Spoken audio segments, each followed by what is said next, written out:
All right. Well, thank you for the songs this morning, and certainly appreciate everyone that's made it out to be with us.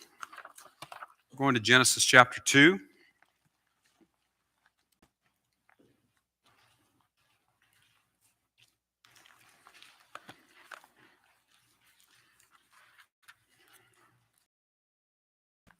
So, we have been for a while in a study of Bible doctrine, looking at different subjects that the Bible teaches on, essentially seeking to find out what the whole teaches about these subjects. And so, we've worked our way through a number of subjects and now are on the final subject of our study of Bible doctrine, and that is the study of eschatology, or the study of the future, the end times and such. So, this is message number 75 in our series.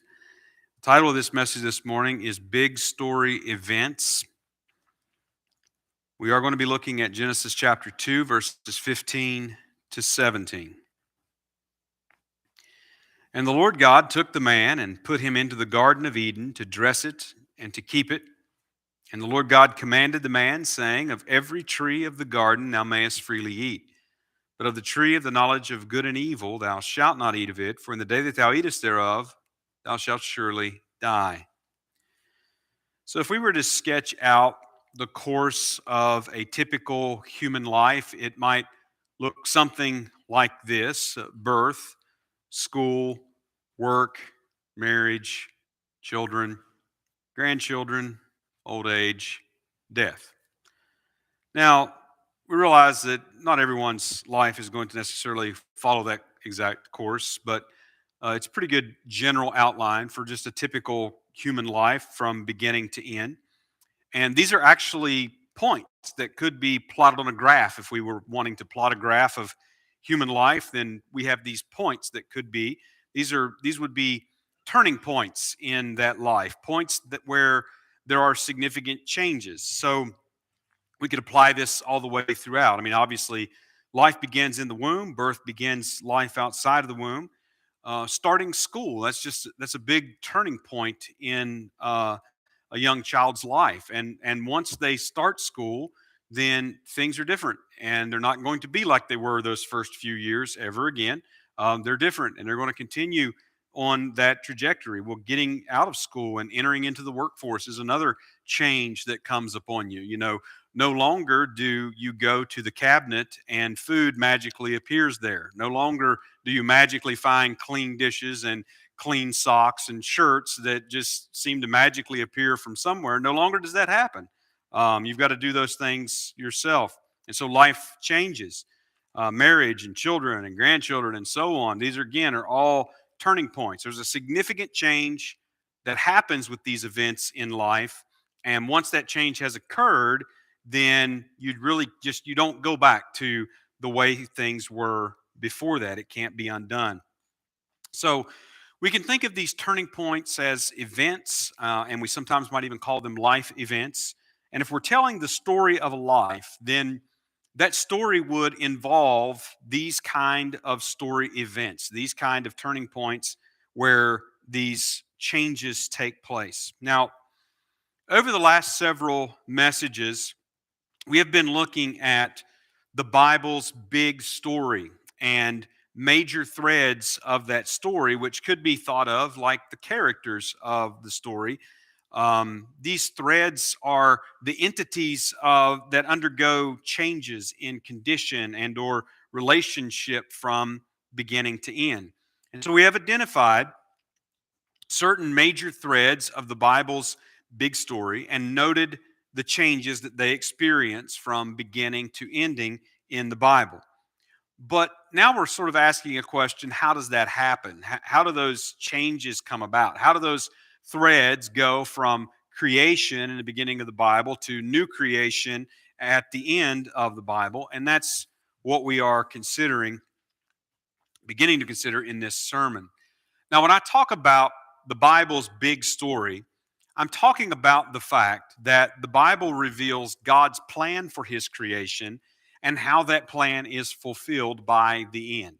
So I summarized the Bible this way. The Bible's big story is the story of God, the heavens, angels, demons, the earth's land and sea, the plants and animals, and the nations of men on the earth, and how the connections, conditions, and relationships between them all change from creation to new creation. In other words, this is the story that the Bible is telling us. Now, that summary includes those major threads and major strands that we identified: God, the heavens, the spirit beings, the earth, and mankind. We identified those five major threads, and that's what the last several messages have been looking at, each of those threads from beginning to the end of the Bible. And I summarized each of those threads this way. The story of God is the record of how God created everything to display the full range of his attributes, from wrath to mercy, and to reconcile and redeem his creation from the curse of sin, so that he might dwell with his redeemed people on the renewed earth for eternity. The story of the heavens is the record of how space and all non earth entities were created to display God's glory and to provide stability to the earth, as well as give signs of his coming in judgment and to be renewed for eternity. The story of the spirit beings is the account of special non human beings God created to inhabit his creation and serve him. While some sinned and will face eternal condemnation, the elect angels will never fall and will continue in eternity as they are. The story of the earth is the record of this planet God made to be inhabited by the world of life he created. And though cursed and defiled because of man's sins, the earth will be gloriously renewed and exist eternally in perfect harmony with all life upon it. The story of man is the record of the imagers of God created to mediate God's reign on earth, but who fell from that position, bringing the curse of sin and death into the world, and upon all who will eternally be redeemed if they believe, and condemned if they don't. The story of the nations is the Bible account of how God purposed the human race to be grouped in diverse ethnic groups with entailed land territories that will be redeemed to glorify God as nations for eternity. The story of Israel is the account of the nation promised to and made from Abraham, who will inherit the land of Canaan promised to Abraham, and will be the kingdom of the Messiah, who will reign eternally over the nations of the earth. So that is a summary of the last several messages as we have traced those threads from beginning to end in the Bible. So in Genesis 1 and 2, we see a very good creation. We see man and woman in the garden. And in Revelation 22, 21 and 22, we see a new creation, and we see redeemed men and women living eternally with God on a new earth. So the question that we're asking now is, how do we get there? So these are the threads, and this is what is we can trace from beginning to end as far as the changes that they undergo. But how do we get there? How do we go from the beginning to the ending? And that's what we want to look at in this message, and then the next message is to follow that will conclude this series of doctrinal studies that we've been doing. So in this message, I want to introduce the big story events of the Bible. These are the turning point events that make the changes in the past and present and future for God's creation. Now, I mainly will focus on the future events in this part of the study, but I do want to begin by introducing the concept of story events from the beginning of the Bible. And so we're going to do that in two parts in this message. First of all, looking back, and then secondly, looking ahead. So let's look back here in Genesis. And we'll start here. Genesis chapter 1, verse 31 says, "And God saw everything that he had made, and behold, it was very good." So Genesis 1:31 tells us that God created the heaven and the earth, and then when God looked on everything that he had made, he said that it was very good. As we go into Genesis chapter 2 then, we're given further detail about the creation of man and woman, about them being placed in the garden, and the commands that God gave them.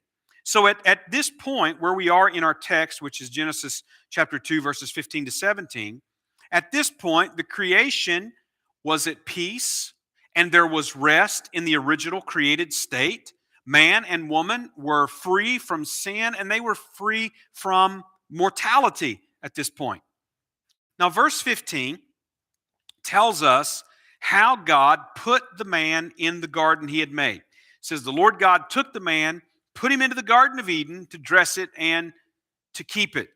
So he put the man in the garden, and then he commanded him to care for the garden. And this was an exercise of the rule that had been given to Adam in Genesis chapter 1, verses 26 to 28. We'll see a further exercise of that rule if you go on in chapter 2, reading about him naming the animals and so on, and being given a wife and so on.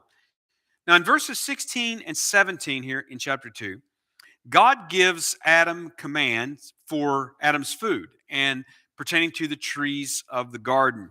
And he was commanded that he could eat of all the trees of the garden, but he was commanded to not eat of one tree, and that was the tree of the knowledge of good and evil.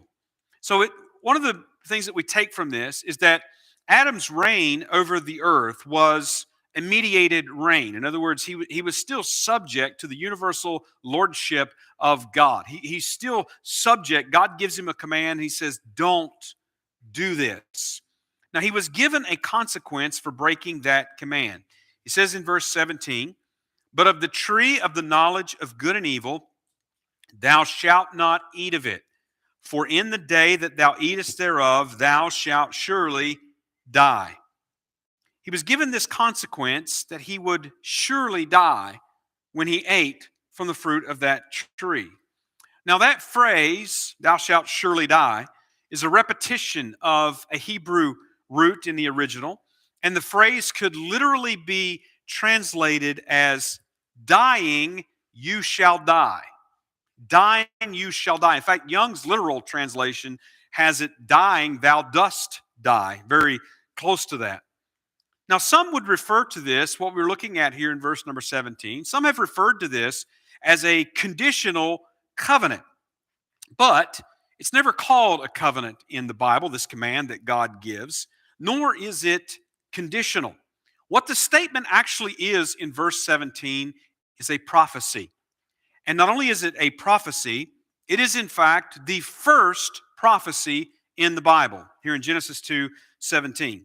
You see, Adam was not created subject to death. Adam was not already headed for death. Adam was, in fact, rather, death was not known in the creation at this point when this was spoken.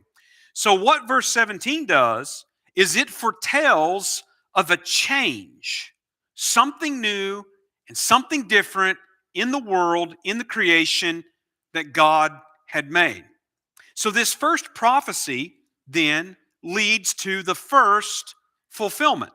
And that's exactly what we find. This first prophecy was, in the day that you eat of this tree, you will surely die. Well, in Genesis chapter 5, we read that Adam, he did die.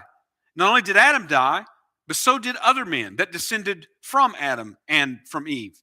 So just looking at Genesis chapter 5, verse 5 says, and all the days that Adam lived were 930 years, and he died. Verse 8 says, and all the days of Seth were 912 years, and he died. Verse 11 says, and all the days of Enos were 905 years, and he died. Genesis chapter 5, verse 14 says, and all the days of Canaan were 910 years, and he died. Verse 17 says, and all the days of Mahalalel were 895 years, and he died. Verse 20 says, and all the days of Jared were 962 years, and he died. Verse 27, and all the days of Methuselah were 969 years, and he died. Verse 31, and all the days of Lamech were 777 years, and he died. So this prophecy was indeed fulfilled and continues being fulfilled as men and women die every day in this creation. Adam himself, we read, he died, and his descendants, they died. Though they lived a very long time at that time, he died. But of course, as you go forward in the Bible, you see that time getting shorter and shorter until after the flood, and it's essentially about remained the same since that time. So what we learn in Genesis then is that death is the common experience of all men. And as you proceed in Genesis, you'll find a number of terms and ways that this is referenced that refer to the fact that it is a common experience. So in Genesis chapter 25 and verse 8, telling us about Abraham, it said, "Then Abraham gave up the ghost and died in a good old age, an old man and full of years, and was gathered to his people." Genesis 25:17 says this of Ishmael, who was the son of Abraham. "And these are the years of the life of Ishmael, 137 years. And he gave up the ghost and died and was gathered unto his people." Genesis chapter 35, verse 29. "And Isaac, the son of Abraham, gave up the ghost and died and was gathered unto his people, being old and full of days. And his sons Esau and Jacob buried him." Genesis chapter 49 and verse 29, Jacob speaking says, "He charged them and said unto them, I am to be gathered unto my people. Bury me with my fathers in the cave that is in the field of Ephron the Hittite." And in verse 33 it says, "And when Jacob had made an end of commanding his sons, he gathered up his feet into the bed and yielded up the ghost and was gathered unto his people." So we get reference in the book of Genesis that death has come now, just as was prophesied in Genesis chapter 2 and verse number 17. And death has come, and death is the common experience of all people now. Even, again, having long life, and even by the end of the book of Genesis, you see that life not being anywhere near as long. Well, then the question comes, how do we get there? So we have prophecy in verse number 17, and we have a prophecy of something that denotes a change. There's a change that will take place in the order of this creation. Something is going to come to Adam and Eve that will be a new experience and will pass from them on to their descendants. Well, back in Genesis chapter 2, in verse number 17, God commanded Adam, "Don't eat from this one tree. Don't eat the fruit from this one tree." And he also told Adam, he said, "When you do, you will die." So that prophecy then would be fulfilled through an event. It would be an act or an action of disobedience through which that prophecy would be fulfilled. God said, "In the day that you eat from that tree, you will die." Well, after the temptation by the serpent in the next chapter, in Genesis chapter number 3, this is what we read in verse number 6. "And when the woman saw that the tree," speaking of the tree of the knowledge of good and evil, "was good for food, and that it was pleasant to the eyes, and a tree to be desired to make one wise, she took of the fruit thereof and did eat, and gave also her husband with her, and he did eat." Exactly what God told them not to do in Genesis chapter 2 and verse number 17. So they broke God's command, and their immediate actions, as you go on reading in Genesis 3, reveal guilt and shame in Adam and Eve. They immediately experienced something that was new in the creation that they had not experienced.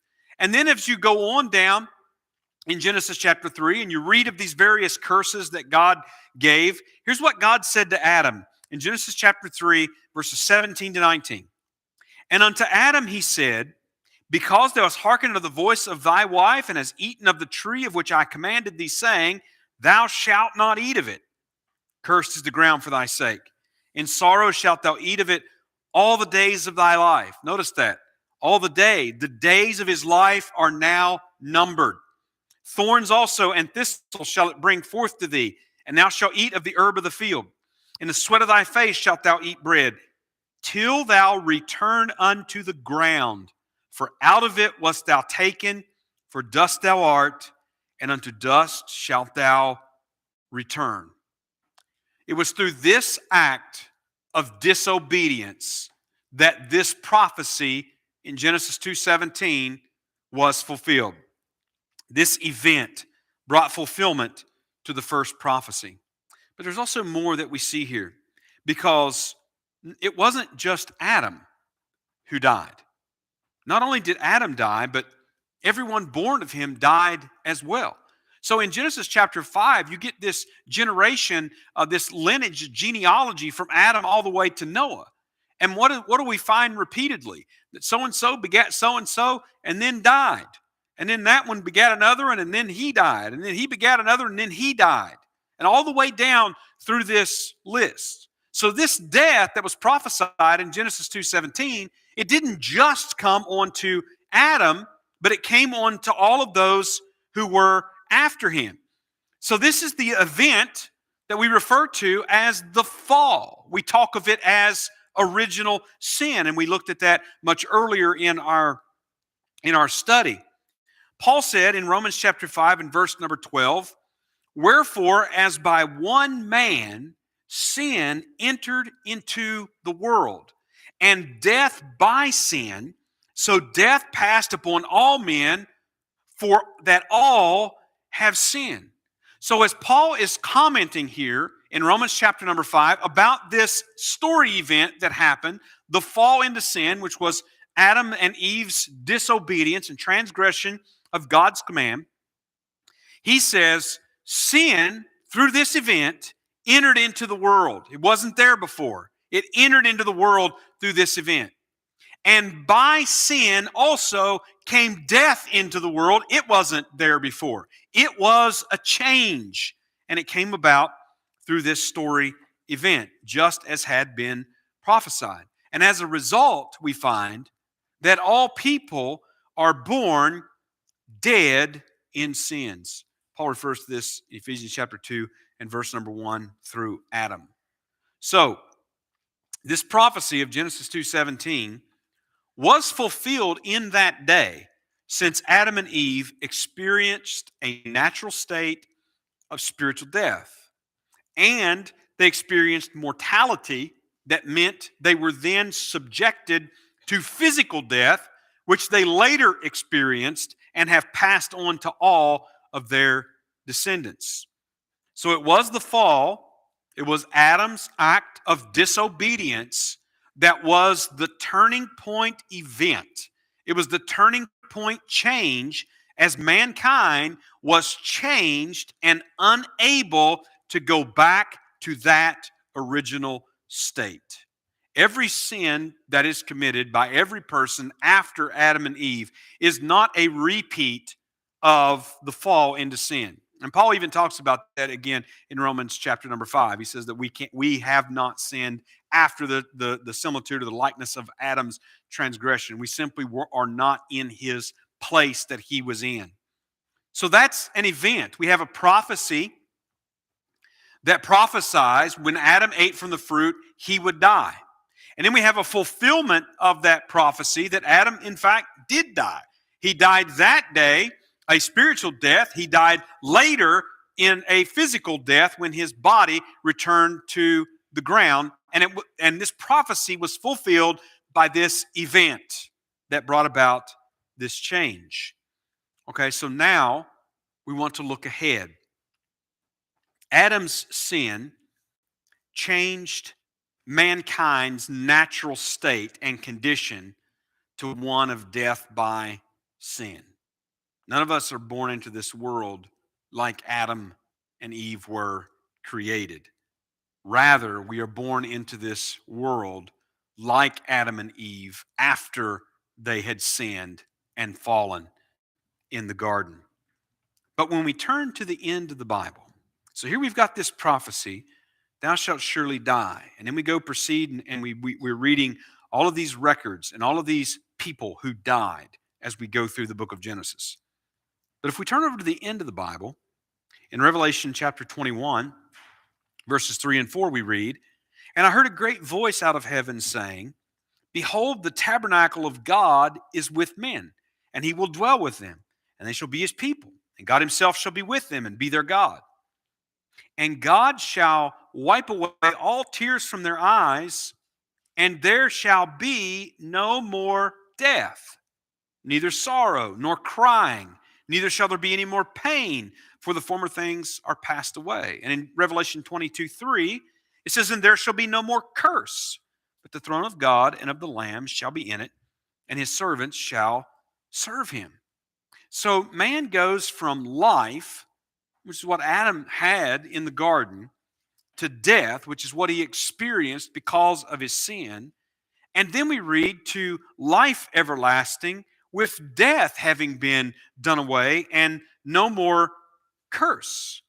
So, in other words, the point is, after Genesis chapter 3, and we get this fulfillment of this prophecy in Genesis 2:17, afterward, there are obviously other events.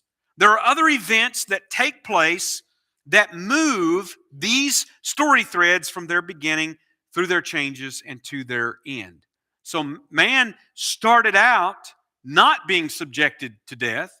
He became subjected to death because of his sin. And then we can also read of a future for man where there will be no more death. No more will he be subjected to death or the curse. Well, since Adam's sin, death became the common experience of all men, just as Paul affirmed there in Romans chapter number 5, that death has passed upon all because all have sinned. So we looked at numerous statements about death in the book of Genesis, and there are many, many more as you could read through there. But however we read of one man after Adam who did not have that common experience. In fact, we read of one man after Adam who did not die at all. In Genesis chapter 5, verses 19 to 24. And Jared lived after he begat Enoch 800 years and begat sons and daughters. And all the days of Jared were 962 years, and he died. And Enoch, his son, lived 65 years and begat Methuselah. And Enoch walked with God after he begat Methuselah 300 years and begat sons and daughters. And all the days of Enoch were 365 years. And Enoch walked with God, and he was not, for God took him. Enoch was born just like all other men. Enoch lived 365 years on this earth, a life that was just like other men. But Enoch didn't die a natural death. In fact, we read in other places confirmation of this, that he was translated, that he should not see death. He didn't die. Rather, it says God took him. He was caught up, or he was snatched away, using those Greek terms in that Greek translation. He was caught up by God. Well, where did Enoch go? Well, we can answer the question from later scriptures, obviously, about where Enoch went. But what does Genesis tell us about where Enoch went? Now, being snatched away by God implies that he was being taken by God to be with God. But of course, then that brings us to the question of where is God? And we get a glimpse of that actually in Genesis, in Jacob's dream, in Genesis chapter number 28, verses 12 and 13. And he dreamed, and behold, a ladder set up on the earth, and the top of it reached to heaven. And behold, the angels of God ascending and descending on it. And behold, the Lord stood above it and said, I am the Lord God of Abraham thy father, and the God of Isaac. The land whereon thou liest, to thee will I give it, and to thy seed. So Jacob sees a ladder going from the earth to heaven. And after that, he sees these angels going up and down this ladder. He sees the Lord, all caps. He sees Yahweh, which is the Hebrew word, standing above the ladder, or standing in heaven. This ladder went from earth to heaven. So he sees him standing in heaven. Well, Enoch was taken away. He was caught up by God. Therefore, he is with him in heaven. So we can see in Genesis that life after death is alluded to. And that comes out another way in this dream passage as well. When the Lord identified himself to Jacob, what did he say? He said, I am the God of Abraham and of Isaac. Well, Isaac, Jacob's father, was still alive at the point that Jacob had this dream, and he's hearing this voice. But Abraham, his grandfather, was dead. He was not alive at this time. And God said to Jacob, I am the God of Abraham and the God of Isaac. Now, God would speak in a very similar way to Moses later when he appeared to him in the burning bush there in the book of Exodus. He would say that I am the God of Abraham and of Isaac and of Jacob. And Jesus actually refers to this, God identifying himself to Moses that way, in Matthew chapter 22, verses 31 to 32. Jesus says, but as touching the resurrection of the dead, have ye not read that which was spoken unto you by God, saying, I am the God of Abraham and the God of Isaac and the God of Jacob. God is not the God of the dead, but of the living. Now, this is the case where Jesus had this confrontation with the Sadducees, and they came to him with what they thought was going to be an impossible problem. They came to him with a situation of the woman that had married, and then her husband died, and married the brother, and the husband died, and she ends up being married to 7 brothers during her lifetime. And they said, now in the resurrection, whose wife is she going to be? You see, the Sadducees did not believe in a bodily resurrection and an embodied existence throughout eternity. They did not believe in that. They believed in some sort of a spiritual existence, ethereal, just very, very different from what we would even think of as an intermediate state of those that have died now. Sadducees didn't believe in a resurrection, so they came to Jesus with what they thought was an impossible problem. Oh, he teaches the resurrection like these other Pharisees do, so we'll give him this problem. But maybe the Pharisees had been stumped by this during their debates, but Jesus was not. And he said, have you not read touching the resurrection of the dead? And he says that God spoke this word to Moses. I am the God of Abraham, the God of Isaac, and the God of Jacob. And Jesus says, God is not the God of the dead. What does he mean? Jesus is countering them with this identification to Moses as God saying, I am. And he is talking about the present tense in which God spoke. When God said that to Moses, he said, I am, meaning I am right now the God of Abraham, the God of Isaac, and the God of Jacob. All of those who were dead and had been gone a long time by that point, all of those who were awaiting the resurrection and that resurrected body life. And he says, God is not the God of the dead, but of the living. In other words, Abraham, Isaac, and Jacob are living, and they will be resurrected one day for an embodied resurrection life that will last through eternity. So this is the same identification. When God says this to Jacob, I am the God of Abraham, he's saying the very same thing that Jesus says he's saying to Moses.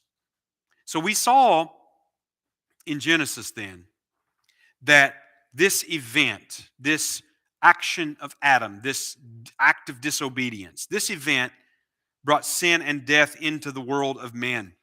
And we see indications that this isn't the entirely unalterable state of mankind. Again, we get one man who is not subjected to that common death that all other men have experienced by the name of Enoch.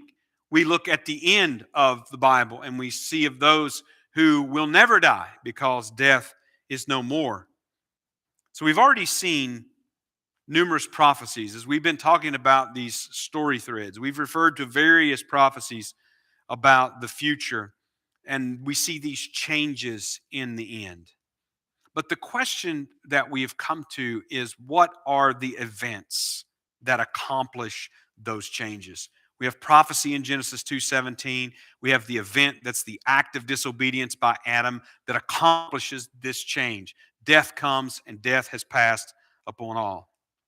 Well, story events are those turning point changes in the unfolding of the Bible's big story that moves us from the beginning to the ending of the Bible. And that's what we're going to be looking at as we proceed in these messages. So let me just give you just one quick example. While Jesus was still on the earth, he began speaking of his going back to heaven and then future return. So Jesus was still here. So in places like John 14, verses 1 to 3, or Matthew chapter 23, verses 37 to 39. And we see this other glimpse in the book of Revelation right at the very end, chapter 22 and verses 7 and 17, where Jesus says, who is in heaven, that he is going to come again. So these are prophecies. The apostles, the New Testament writers, they also refer to this return. And in fact, I've read that there are over 300 mentions of the return of Jesus in the New Testament. So his return is an event that will bring about other events and bring about changes as they have been revealed in the Bible. So how do we go from life without death in the creation, in the garden, to death, extending all the way till we get to the end where there is death no more? How do we go? How do those changes come about? Well, it will come about through events like the return of Jesus Christ, these future events. And these future story events is what we're going to look at in the coming messages that will finish up this series of our doctrinal study.